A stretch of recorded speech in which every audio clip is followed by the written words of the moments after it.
Hello friends, finding mystery में आपका स्वागत है। दानवीर कर्ण का कवच और उसके कुंडल महाभारत काल का एक ऐसा रहस्य जिसे आज तक सुलझाया नहीं जा सका। आपने इसकी कई कहानियां सुनी होंगी और इनकी कई वीडियोस भी देखी होंगी, लेकिन उसमें इसका गहन विश्लेषण नहीं किया जाता। और हमारा लक्ष्य हमेशा यही होता है कि रहस्य की उन परतों को खंगाल कर उसका सच आपके सामने लाना। कर्ण महाभारत का सबसे शक्तिशाली पात्र था। उसके शरीर से कवच और कुंडल जुड़े थे। इनके होते हुए कोई भी शस्त्र कर्ण को मार नहीं सकता था। कर्ण का जन्म ही इस कवच और कुंडल के साथ हुआ था, इसलिए ये उसके शरीर का एक भाग था। कर्ण का जन्म भी साधारण रूप से नहीं हुआ था। कर्ण का जन्म पूरे देव के वरदानों के साथ हुआ था, इसलिए वो रिश्ते में पांडवों का भाई था। महाभारत के युद्ध में भी कर्ण का मुकाबला कोई योद्धा नहीं कर सकता था, क्योंकि उसके पास कवच और कुंडल थे। इसलिए पांडव और देवराज इंद्र ने मिलकर ही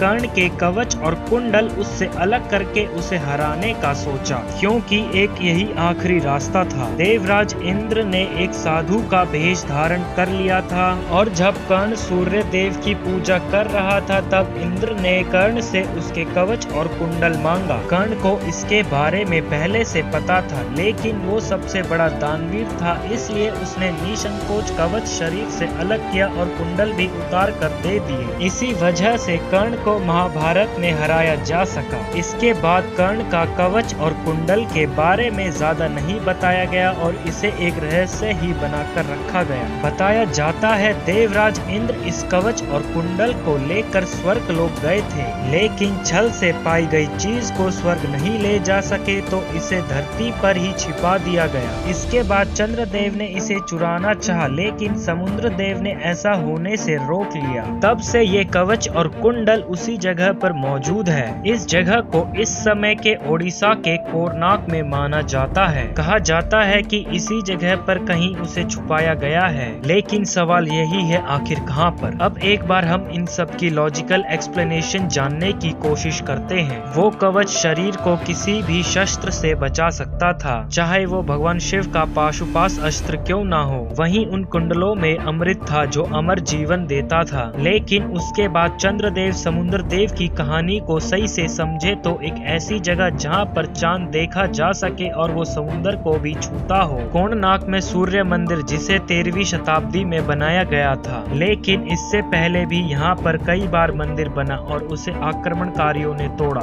प्राचीन काल से ही यहाँ पर सूर्य मंदिर ही बनाया गया, लेकिन कभी यहाँ पर मंदिर में पूजा नहीं की गई। आखिर क्या कारण था मंदिर को बनाने का जब उसमें पूजा ही नहीं की जाती थी? आखिर क्यों उसे बार बार तोड़ा जाता था? आखिर आक्रमणकारी वहाँ पर क्या ढूंढने की कोशिश करते थे? लेकिन इसे इतनी बार तोड़ा गया, लेकिन वो कवच और कुंडल कभी ढूंढे नहीं जा पाए। फिर भी क्यों वहीं पर दोबारा मंदिर का निर्माण होता गया? आखिर हम चंद्रदेव और समुद्र देव की कहानी का असली अर्थ जाने तो वो जगह कोणार्क के आगे समुद्र तट पर हो सकती है, जहाँ पर चांद की रोशनी आती हो, वहीं समुद्र का पानी भी आता हो। अभी तक तो ये रहस्य ही है, लेकिन भविष्य में इस पर भी कुछ सोचा जाएगा। आप इस बारे में क्या सोचते हैं, हमें कमेंट करके बताएं। फ्रेंड्स, आज के लिए बस इतना ही। आपसे फिर मुलाकात होगी हमारे अगले एपिसोड में, और ऐसी ही इंटरेस्टिंग वीडियोस के लिए हमें लाइक, शेयर, सब्सक्राइब करना ना भूलें।